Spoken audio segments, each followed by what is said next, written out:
जीतना या हारना तो लगा रहता है, महत्वपूर्ण है लड़ते रहना। नमस्कार दोस्तों, मैं हूं अजय। आज फिर से एक नई कहानी के साथ। पुराने समय में एक राजा हुआ करता था। वह राजा बहुत लालची था।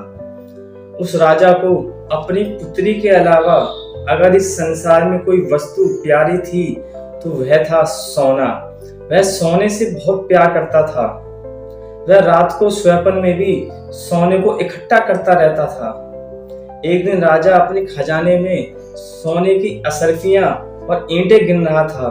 तभी वहां देवदूत आए और देवदूत ने कहा कि राजा, आप तो बहुत धनी हो, आपके पास तो बहुत सोना और धन है। तब राजा ने मुंह लटकाकर कहा कि मेरे पास ज्यादा सोना नहीं है और बहुत ही कम धन है। तब देवदूत हंसकर बोले कि आप इतने सारे सोना होने के बाद भी संतुष्ट नहीं हो। तब राजा ने कहा कि मैं तो चाहता हूं कि मैं जिस वस्तु को स्पर्श कर दूं वह वस्तु सोने की हो जाए। तब देवदूत हंसकर बोले कि ठीक है, कल से ऐसा ही होगा। उस दिन राजा को रात में नींद नहीं आई और वह कल का इंतजार करने लगा। राजा जब सुबह उठा, सबसे पहले उसने कुर्सी पर अपना हाथ रखा। वह कुर्सी सोने की हो गई। उसके बाद उसने मेज को छुआ, वह भी सोने की हो गई। अब राजा का खुशी का ठिकाना नहीं रहा। वह पागलों की भांति दौड़ते दौड़ते बगीचे में पहुंच गया और उसने पेड़ को, फूल को, पत्तियों को, डालियों को और गमलों को सभी को छुआ। सभी सोने के हो गए। वहां पर सब कुछ चमकने लगा। राजा को इतना भी ध्यान नहीं रहा कि अब तक उसके कपड़े भी सोने के हो चुके थे और बहुत भारी हो चुके थे। अब राजा बहुत थक गया था और भूखा भी था। अब बगीचे से राजा अपने राजमहल में लौटा। उसने अपने नौकर से कहा खाने के लिए। उसके नौकर ने खाना उसके सामने पेश कर दिया। जब राजा ने खाने को छुआ तो वह खाना भी सोने का हो गया। उसने जैसे ही पानी का गिलास उठाया, वह पानी और गिलास दोनों ही सोने के हो गए। अब राजा के सामने सोने की रोटियां, सोने के चावल, सोने के आलू, सोने का गिलास और सोने का पानी रखा था, लेकिन वह सोने को चबाकर अपनी भूख नहीं मिटा सकता था। अब राजा सिर पीट पीट कर रोने लगा। तभी उसकी पुत्री वहां आ गई और अपने पिता को रोते हुए देखकर उसकी गोद में आकर अपने पिता के आंसू पोंछने लगी।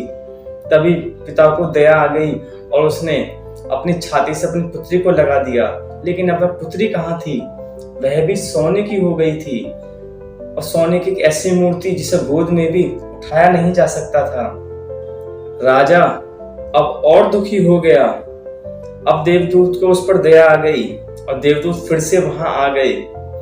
अब जैसे ही राजा ने देवदूत को देखा, वह उनके पैरों में जाकर गिड़गिड़ाने लगा और प्रार्थना करने लगा कि आप अपना वरदान वापस ले लीजिए।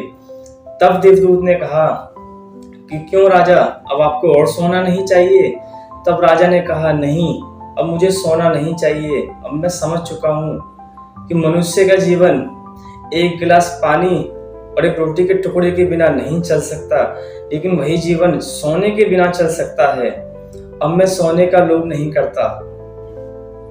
देवदूत ने एक कटोरी में जल दिया और कहा कि राजा, इसे सब पर छिड़क दो। तब राजा ने वह जल मेज पर, कुर्सी पर, बगीचे पर, गमले पर, अपनी पुत्री पर, अपने भोजन पर सब पर छिड़क दिया। जो जैसा था वह पहले जैसा ही हो गया। दोस्तों, इस कहानी से हमें यह शिक्षा मिलती है कि हम गरीब हों या अमीर हों, हमें लालच नहीं करना चाहिए। अत्यधिक लालच हमारे पास जो होता है उसे भी गवा देता है। और मैं आपसे हमेशा कहता हूं, खुद पर विश्वास बनाए रखिए। एक यही है जो हमें कभी हारने नहीं देता। नमस्कार दोस्तों, मिलते हैं फिर एक नई कहानी के साथ।